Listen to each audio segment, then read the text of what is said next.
नमस्कार मित्रांनो, मी ॲडव्होकेट भूषण गांगर्डे। सर्वप्रथम आपण सर्वांना आजच्या प्रजासत्ताक दिनाच्या हार्दिक शुभेच्छा। जसं की आपल्या सर्वांना माहितीच आहे की प्रजासत्ताक दिन म्हणजे 26 जानेवारी हा दिवस प्रजासत्ताक दिन म्हणून का साजरा केला जातो? कारण असं मान्यता आहे की भारतात लोकशाहीची सुरुवात या दिवसाने झाली। भारत हा पूर्णपणे प्रजासत्ताक झाला, परंतु एवढंच या दिवसाचं महत्त्व नाहीये। या दिवसाच्या पाठीमागे भरपूर अर्थपूर्ण गोष्टी आहेत ज्या कदाचित सर्वसामान्य लोकांना माहित नसतील, म्हणून आज या काही सांगण्याचा मी प्रयत्न करणार आहे। सर्वप्रथम आपल्या सगळ्यांना तर हे माहिती आहे की 15 ऑगस्ट 1947 रोजी आपला देश भारत स्वतंत्र झाला। ब्रिटिशांच्या गुलामगिरीतून आपल्याला स्वायत्तता मिळाली, परंतु ही प्रोसेस जी आहे ती काही एका दिवसात झालेली नाहीये की ब्रिटिशांच्या मनात आलं आणि त्यांनी अध्यादेश काढला आणि भारताला स्वातंत्र्य देऊन टाकलं। असं काही घडलेलं नाहीये, त्याच्या पाठीमागे एक खूप मोठी प्रोसिजर आहे। सर्वप्रथम ब्रिटिशांनी यासाठी डिक्लेअर करून टाकलं होतं की आम्ही भारताला आता स्वातंत्र्य देणार, परंतु ते स्वातंत्र्य देण्यासाठी त्यांनी अगोदर ब्रिटिशांच्या संसदेमध्ये एक कायदा पारित केला होता। त्या कायद्याचं नाव आहे इंडियन इंडिपेंडन्स ऍक्ट 1947। या कायद्यानुसार त्यांनी हे डिक्लेअर केलं की 14 ऑगस्ट 1947 रोजी भारत देशाचं विभाजन केलं जाईल आणि पाकिस्तान नावाचं एक नवीन डॉमिनियन स्टेट तयार होईल। हा शब्द नीट लक्षात ठेवा, डॉमिनियन स्टेट, कारण भारताला स्वातंत्र्य देत असताना भारत आणि पाकिस्तान या दोन्ही देशांचा उल्लेख त्या कायद्याच्या मसुद्यामध्ये डॉमिनियन स्टेट असा केलेला आहे। डॉमिनियनचा अर्थ काय होतो? आपण ज्याला मराठीमध्ये मांडलिकत्व म्हणतो, मांडलिक होणं। पूर्वी आपण इतिहासाच्या पुस्तकामध्ये ह्या बऱ्याच गोष्टी पाहिलेल्या आहेत की आमच्या छोट्या राजाने मोठ्या सम्राटाचं मांडलिकत्व स्वीकारलं। भले तो त्याचं राज्य चालवत असेल, परंतु त्याला कुणाचा तरी मांडलिक म्हणून ज्याच्या अधीन राहून हे राज्य चालवायला लागायचं। म्हणून 15 ऑगस्ट 1947 रोजी जरी सत्तांतरण झालेलं असलं, कारण ट्रान्सफर ऑफ पॉवर हा शब्द सुद्धा त्या 1947 चा भारताचा स्वातंत्र्याचा कायदा त्याच्यामध्ये हा उल्लेख केलेला आहे आणि त्यामध्ये असे सांगितलेलं आहे की 15 ऑगस्ट 1947 रोजी ह्या दोन डॉमिनियन स्टेट्सला सत्तेचं हस्तांतरण करून ब्रिटिश इथून निघून जातील, परंतु डॉमिनियन स्टेट हा उल्लेख आहे, तिथं इंडिपेंडंट नेशन असा उल्लेख नाहीये। परंतु त्याच्या पुढच्या क्लॉज मध्ये काय गोष्ट बोलली गेलेली आहे ती खूप महत्त्वाची आहे की हे दोन्ही स्टेट्स म्हणजे भारत आणि पाकिस्तान हे ब्रिटिशांचे डॉमिनियन स्टेट्स राहतील कुठपर्यंत? जोपर्यंत या दोन्ही देशांचं आपापलं संविधान निर्माण होऊन ते लागू केलं जात नाही तोपर्यंत। मग जरी आपले पंतप्रधान त्यावेळी पंडित जवाहरलाल नेहरू झालेले असले, त्यांचं मंत्रिमंडळ स्थापन झालेलं असलं, भारतीयांच्या हातात सत्ता आलेली असली, तरी सुद्धा डॉमिनियन असल्या कारणाने आंतरराष्ट्रीय स्तरावरचे काही निर्णय आणि संरक्षण म्हणजे आपली आर्मी, एअरफोर्स, नेव्ही यांचे जे अध्यक्ष होते, यांचे जे अधिकारी होते, उच्चपदस्थ अधिकारी, हे ब्रिटिश अधिकारी होते आणि भारताला व्हाईसरॉय जनरल सुद्धा लॉर्ड लुई माउंटबॅटन हे शेवटचे व्हाईसरॉय जनरल होते।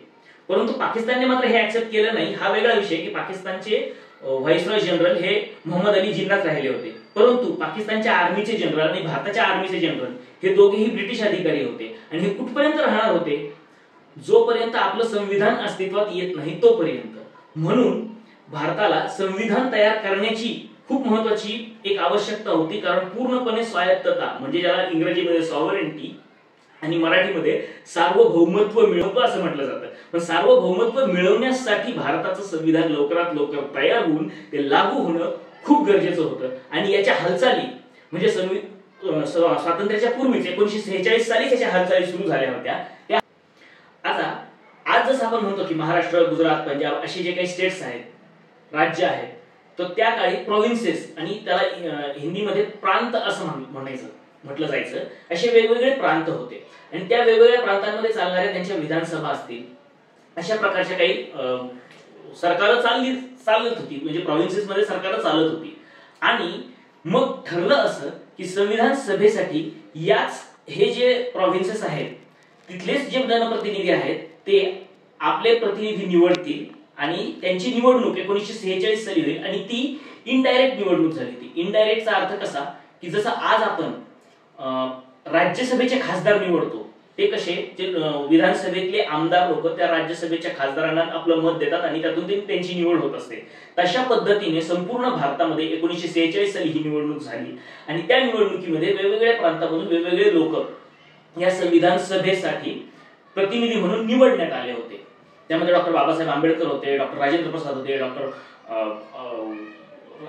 असे वेगवेगळे लोक म्हणजे पंडित जवाहरलाल नेहरू होते, असे भरपूर लोक त्यामध्ये इलेक्ट करण्यात आलेली होती. सिलेक्ट हा शब्द वेगळा. तर नेमकं झालं असं, बाबासाहेब आंबेडकर यांची जी निवड झाली होती ती पूर्व पाकिस्तानामध्ये जो प्रांत गेला, पूर्व बंगाल, आणि तो आता पूर्व पाकिस्तान झाला आणि आत्ताचा बांगलादेश, ती कॉन्स्टिट्युएन्सी गेली पाकिस्तानमध्ये स्वातंत्र्यानंतर. त्यामुळे झालं असं की भारताची जी कॉन्स्टिट्युएंट असेंब्ली आहे, संविधान सभा आहे, त्यामधलं बाबासाहेब आंबेडकर यांचं जे स्थान होतं, ज्यांची जी मेंबरशिप झालेली होती, ती ऑटोमॅटिक संपुष्टात आली. आणि ती संपुष्टात आल्यानंतर भारतीय संविधान सभेमध्ये बाबासाहेब आंबेडकरांचं स्थान नव्हतं. परंतु भारतातल्या बऱ्याच लोकांची आणि तसेच संविधान सभेतल्याही बऱ्याच मेंबर्सची अशी इच्छा होती की डॉक्टर बाबासाहेब आंबेडकरांसारखा विद्वान व्यक्ती या पदावरती असला पाहिजे. मग करायचं काय? तर त्यावेळी डॉक्टर जयकर, डॉक्टर मुकुंद रामराव जयकर हे एक बॅरिस्टर होते. तर त्यांनी पुढाकार घेतला आणि त्यांनी असं सांगितलं की बाबासाहेब आंबेडकरांसारखा विद्वान व्यक्ती जर भारताच्या संविधान सभेमध्ये मेंबर म्हणून येणार असेल तर मी स्वतः माझी मेंबरशिपचा राजीनामा देतो. त्यांना अडचण होणार असेल तर, माझ्यासारख्याची गरज नाहीये, पण डॉक्टर बाबासाहेब आंबेडकरांची यासाठी गरज आहे. म्हणून डॉक्टर जयकर यांनी आपल्या पदाचा राजीनामा दिला, आपली सीट खाली करून दिली. तिथे बाबासाहेब परत निवडणूक लढली, बाबासाहेबांची निवड झाली संविधान सभेमध्ये. आणि पुढे जाऊन बाबासाहेब आंबेडकरांना भारताच्या संविधानाचा जनक म्हटलं गेलं, फादर ऑफ इंडियन कॉन्स्टिट्यूशन. पण याच्या पाठीमागं जयकर यांचा खूप मोठा वाटा आहे. त्यांनी जो त्याग केला त्याचा वाटा आहे, हेही कुणी विसरता कामा नये. नंतर डॉक्टर बाबासाहेब आंबेडकरांची सगळ्यात महत्वाची जी कमिटी होती, ड्राफ्टिंग कमिटी, या ड्राफ्टिंग कमिटीवरती त्यांची नेमणूक झाली. म्हणजे ड्राफ्ट बनवणं, संविधानाचा मसुदा तयार करणं हे सर्वात महत्वाचं काम ड्राफ्टिंग कमिटीचं होतं. कारण एकदा मसुदा तयार झाला तर त्यामध्ये काय बदल घडवायचे, काही अमेंडमेंट करायच्यात, काही चुका दुरुस्त करायच्यात, ही गोष्ट चर्चेतून होऊ शकते. परंतु सुरुवातीला एक मसुदा तयार करणं हे सर्वात मोठं जिकिरीचं काम होतं. आणि त्या समितीचे अध्यक्ष डॉक्टर बाबासाहेब आंबेडकर बनले. त्यांनी तो मसुदा तयार केला. नंतर वेळोवेळी यांच्या सभा होत गेल्या, त्यामध्ये डिस्कशन्स झाले. त्यातून संविधानामध्ये काय गोष्टी अमेंड करायच्या, काही गोष्टी अजून ऍडिशन करायचं, या सगळ्या गोष्टींचं डिस्कशन होऊन फायनल ड्राफ्ट सर्वसंमतीने 26 नोव्हेंबर 1949 साली तो तयार झाला. तो तयार करून डॉक्टर बाबासाहेब आंबेडकरांनी तो संविधान सभेचे अध्यक्ष असलेले डॉक्टर राजेंद्र प्रसाद यांच्याकडे तो हस्तांतरित केला.